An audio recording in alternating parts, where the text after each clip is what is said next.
What's up?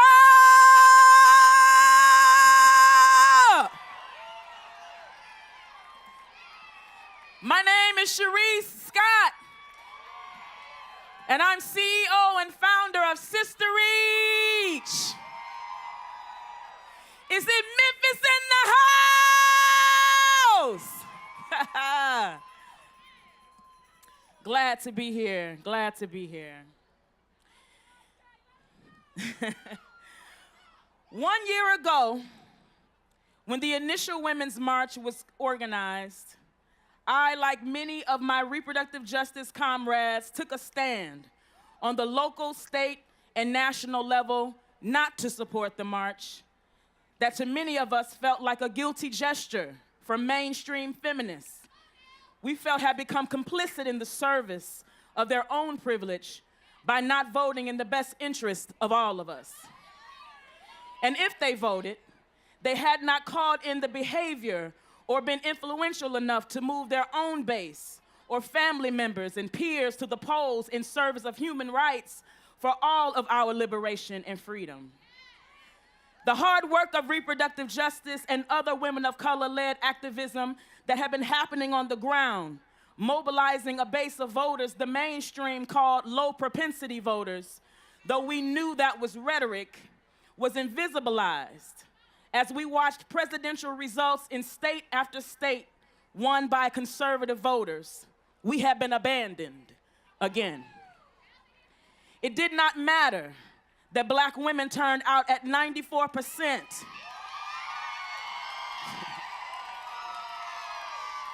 In service, not only to ourselves and our families and the beloved community, but we were postured to vote for all of our democracy. Our ability to live was on the line. Our ability to be free from police-sanctioned violence on the bodies of our sons and our fathers, our brothers and our sisters was on the line. It felt as if it didn't matter that Latinx voters whose citizenship and educational opportunities hung in the balance by the mainstream's inability to decenter its many privileges and center the future of their human rights was important. It seemed to not matter that queer folks, who are still the target of political oppression and religious piety, stood and stand to lose every human right fought and won over the last 2 decades to ensure that all people, despite their gender or sexual orientation, could live lives free from violence from individuals or the government. It did not seem to matter that incarcerated women, youth, and women of color are the target of ever coercive and sterilization policies that justified and continued a legacy of dehumanization, policing, and controlling of our bodies. I didn't want to attend. I would not lend the only reproductive justice organization in our state at the time to what I translated to a momentary action when we were committed to and beaten down by long-term movement building. But fast forward to a year later, and I have had time to sit with the outcomes of that presidential election.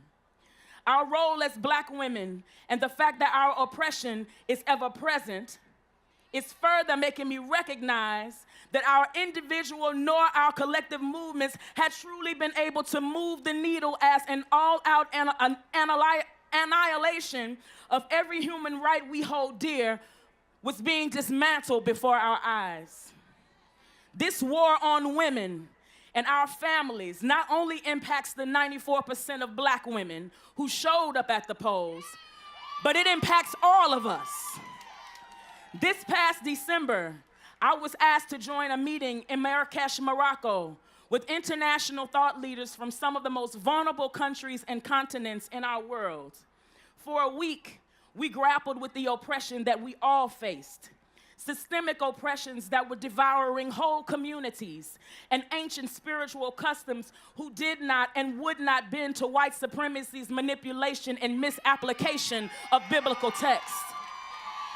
Leader after leader spoke of colonialism in their homelands as terrorism, fascism, and religious oppression.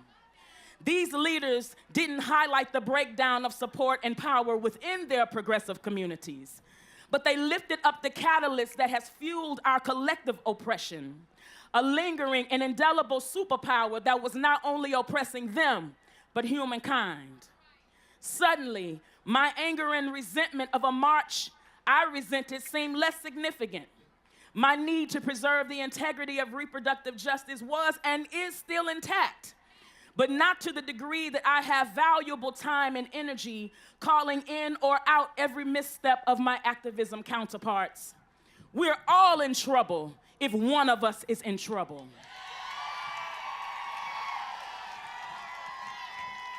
We're all in danger if one of us is in danger. And we're all capable of invisibilizing another who does not have a voice if one of us is speaking too loud or doesn't listen or hear.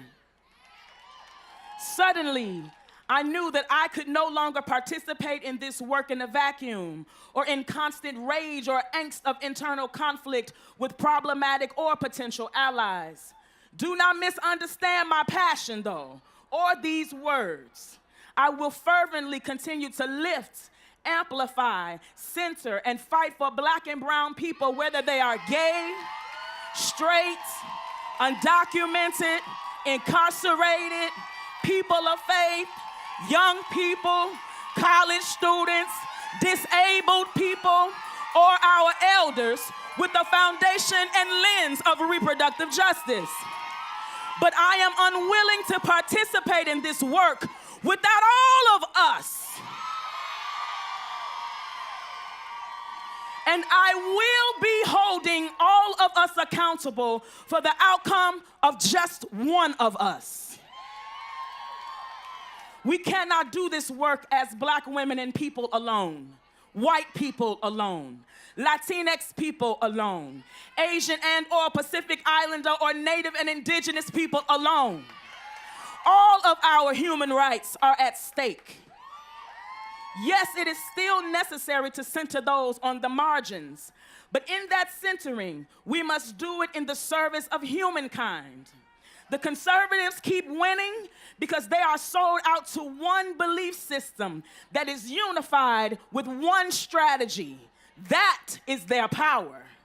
We have an equal responsibility to our most vulnerable community members to get on the same page with the same agenda and in service to ourselves, our communities, even if it means facing head-on the enemies of our neighbors.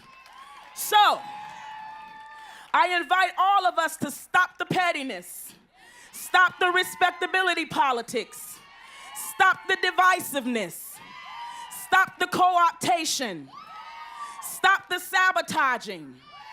It is time to lean in with integrity like never before and step up together. Now is the time to access freedom and liberation together. And this will not happen overnight. However, time is of the essence to intentionally and strategically merge our collective power, leveraging our individual and collective privilege together. Together. Can we do this work together? For what? Can we do this work together? Power to the people. Power together. Power to the people. Power together. Thank y'all. Reproductive justice.